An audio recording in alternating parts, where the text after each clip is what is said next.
gracias por seguir con nosotros, seguros que ustedes están gozando así y van a gozar más, créanme que sí, porque ahora vamos a ir poniendo imágenes, vamos a graficar todo esto que hemos hablado con este par de amigos maravillosos, recién conocidos, pero que ya uno como que siente que tiene mucho tiempo, pues conocidos y que sabemos que de aquí saldrán cosas buenas. Hablábamos de tu carrera, con el perdón de Luis, pero avalados por Luis, porque él yo sé que fue de tus mayores propulsores. Hablaste de Bauhaus, yo sé que regresas a Miami. Así es. Yo siempre tuve una teoría desde pequeña, yo voy mucho a Florida, el público lo sabe, nos reciben allá, saludos, Orlando, Tampa, gente, Naples, ¿cómo están todos? Se nos pone celoso Nueva York, pero como vamos a hablar de la arquitectura que se da en la Florida, hubo un momento en donde de un lugar de casitas de personas retiradas, pues South Beach se convierte pues en uno de los referentes de skyline, o sea, de línea de frontera arquitectónica más impresionantes de todo el hemisferio, yo diría, de los Estados Unidos incluso. Yo antes le atribuía eso mucho a los italianos. Yo decía, cuando llegaron los italianos, pues esto cambió. Y me perdonan porque es que recuerden que yo también pues soy arquitecto y por eso estoy tan ligada pues al área, por eso hablo tanto de eso. Sin embargo, de los edificios que más me llaman la atención, por ejemplo el Icon de Brickell, que es espectacular y quiero hablar un poquito de eso y sé que también fuiste premiado por el otro edificio que también está en Brickell, que no es D1, es Marquise. el Marquise. O sea, estamos hablando de tres de los edificios más impresionantes de la avenida más importante de la ciudad de Miami, que es Brickell Avenue, todo diseño de este señor. Entonces, yo quiero saber cómo pasa eso.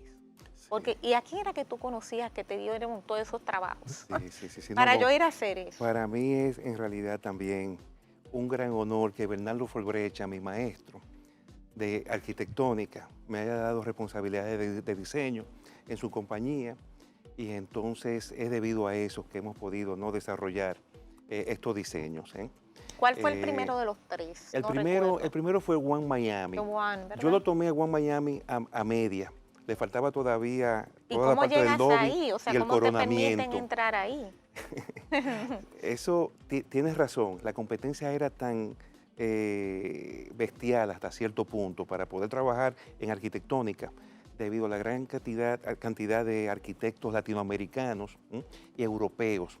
Habían personas que venían de un ejemplo, tenía una amiga que venía holandesa por 6 meses pagándoselo todo, trabajándole gratis arquitectónica, por solamente tener el prestigio de trabajar en arquitectónica. Te hubiera servido café ahí, de verdad, honestamente. Pero en arquitectónica es la gran escuela donde me dan esa oportunidad, y junto a Bernardo, viajando diferentes latitudes en el mundo, ¿no? Pudimos desarrollar una cantidad de diseños que en los años, a mediados de los 80, eran casi, mensualmente diseñábamos una torre, tanto en Miami como en Filipinas o en Shanghai, en diferentes latitudes. Así mismo. Sí, pero eran edificios que llamaban mucho la atención. Y te voy a decir algo que me imagino, algunos te han dicho. Es como, creo que fue Beethoven, sí, Beethoven decía que, y si me equivoqué de músico, bueno, pues de compositor, pues no me lo tomen en cuenta, porque o era Beethoven o era Mozart, pero que la música estaba en los silencios. Y en ese sentido entiendo que en tu obra es así mismo, los espacios están en los vacíos. O sea, tú tienes unos volúmenes en combinaciones con vacíos en el espacio que nunca antes se habían visto. Entonces, cuando yo recuerdo haber visto elementos también muy fuera de lo común, como lo que utilizaste en el Icon, y yo dije, pero ¿y quién fue que hizo esto? ¿No hubo resistencia de aquellas personas que te contrataban a tú romper con los esquemas que había en Brickell? Porque los primeros edificios de Brickell, por ejemplo, eran edificios muy tradicionales. Así mismo. O sea, ¿qué te dijeron? ¿Está loco o es un visionario? Sí, no. Trabajábamos prácticamente lo que llamamos nosotros en arquitectura, los espacios sugeridos, donde la imaginación, el flow, ¿no? Se esparce. Aparte de eso, también en ese entonces trabajábamos mucho técnicamente con lo que se llama la contraposición yuxtapuesta, ¿no? Del neoplasticismo arquitectónico.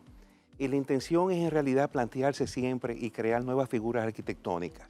Se O ha sea, llamado es un, una un búsqueda escultor de edificios más que un... hasta cierto punto, o sea, la parte artística, tanto como la funcional, la ambiental y cultural, dentro de la cultural, la artística, está definitivamente no muy expuesta. Eso es nuestra intención, no la intención de copiarnos, porque no quiero entrar en esa prostitución de volúmenes. Un ejemplo como tenemos aquí en Santo Domingo, lamentablemente, puedo decir que el 99%, estos rectángulos y estos cubos, eh, son muy pocos los edificios en realidad, que hay una búsqueda arquitectónica atrás de todo esto. Entiendo también la situación económica, Sí, claro, que que todo hay que depende a vender una, el ¿no? espacio. Y la Pero, tecnología disponible, Sí. facilidades y los costos. Sí. No, y exacto. vender mucho espacio, aunque sea Y vertical, pues sí, porque los terrenos son increíblemente caros para lo que son. Nosotros tenemos unas bienes raíces un poco fuera, sí, quizás de rango, ojalá no sea burbuja. Eh, Háblame un poco de tu edificio en Cancún. el Gran Cancún. O sea, Sí. ¿de dónde salió eso? Dando una conferencia en Cancún para el Colegio de Arquitectos y la Universidad de La Salle, allá, resulta que el gobernador en una cena nos dice que el gran reto para Cancún, por su situación geográfica, es la limitación de la laguna, que es como Miami Beach con el Intercoastal, que no permite expandirse más Miami Beach porque, por la situación del Intercoastal, como la laguna en Cancún, en México. Entonces, pensando en eso, comienzo a hacer análisis arquitectónicos y decir cómo no es posible que tengamos nosotros un edificio en el centro, no en la laguna, pero frente al mar.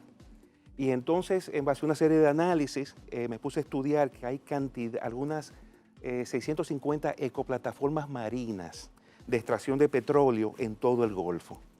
¿Y por qué no aplicamos nosotros esa misma tecnología a un edificio con una ecoplataforma limpia, o sea, de energía limpia, ¿no?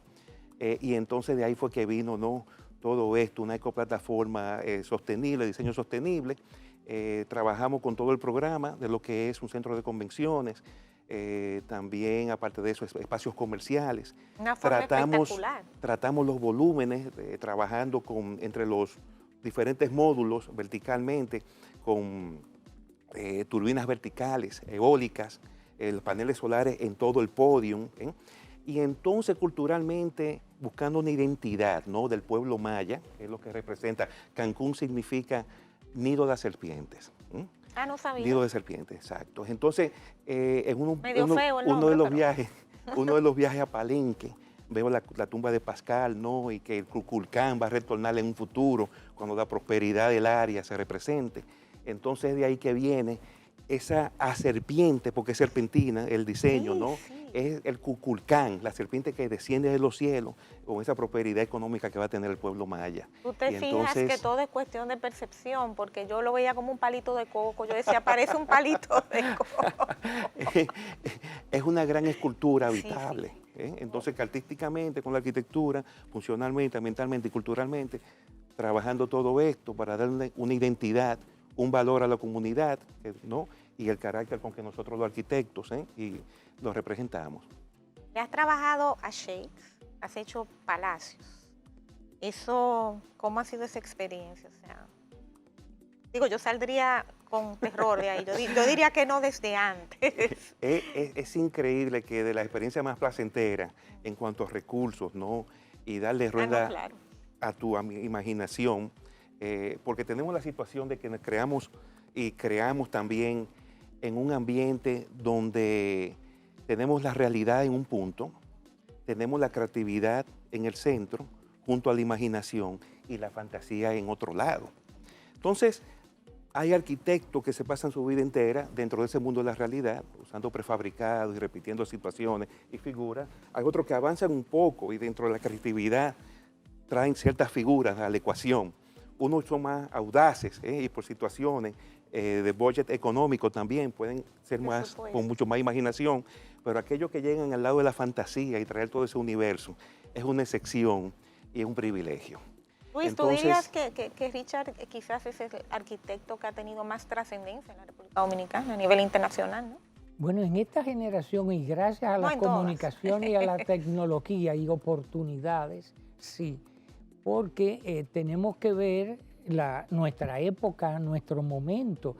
Y en aquella época, cuando don Guillermo González, que es nuestro padre de la arquitectura dominicana, había que ver, era con un cartabón, con una Sí, regla T. hasta yo. Entonces, bueno, tú llegaste entonces a esa... Qué horrible. Yo lo dudo. No, de Tú verdad me pareces más obligaban. por lo menos de una paralela AutoCAD.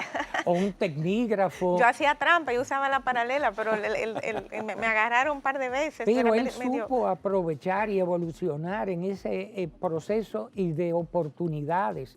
Y todas esas circunstancias que le permitieron viajar, tener contactos con otras latitudes, otras experiencias, otros arquitectos, esa oficina arquitectónica que todavía hoy, de un gran prestigio y de muchos diseños que tú debes de conocer allá en Miami, como el Brickell City Center, que también lo diseñó la oficina de arquitectónica, y otros proyectos más. Maravilloso, O sea está que, precioso. Yo hasta me Geo- quedo ahí Precioso, para ir óyeme, caminando. así un como universo. Acepto tú- invitaciones. Tú que mencionaste a Geo, que es Ujú. nuestro amigo y hermano desde la infancia, desde que llegó después de la muerte de Trujillo, como visionario también Geo, es como una situación que uno tiene una sinergia en el que puede compartir esa creación, como tiene Geo, en su arqueología, en sus pinturas,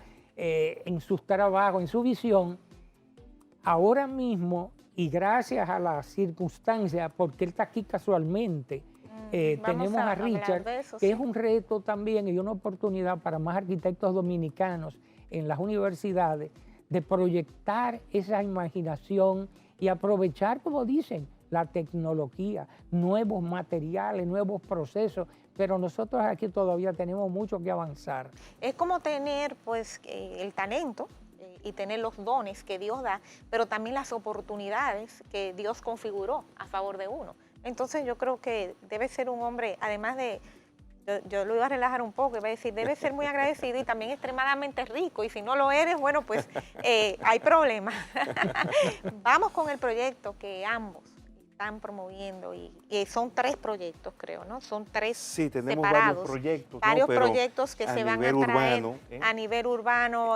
Hasta ahora son proyectos, algunos que, bueno, creo que hay uno aprobado, eso lo vamos a ver en el próximo bloque, pero quizás los dominicanos podamos empezar y dar esos primeros peldaños a un tipo de arquitectura más humana, más sostenible y sobre todas las cosas pues que vaya en pro del bienestar de los más necesitados aquí en la República Dominicana. Conoceremos esa parte altruista, también filantrópica, de este gran artista en un momentito. Ya volvemos.